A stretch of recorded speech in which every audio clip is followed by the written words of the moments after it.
How to remove background in Canva. Hey everyone, welcome back to the channel. If you are new here, don't forget to hit the subscribe button and turn on the notification bell to not miss any updates. So, to remove your background in Canva, you need Canva Pro, but you can use a workaround that is replacing your background with something else. So, let's dive right in. Open up your Google Chrome and then go to your Canva.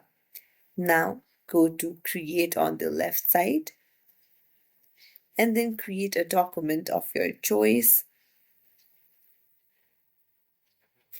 Now, you will see various options on the left hand side. I'm going to apps and then here search for background remove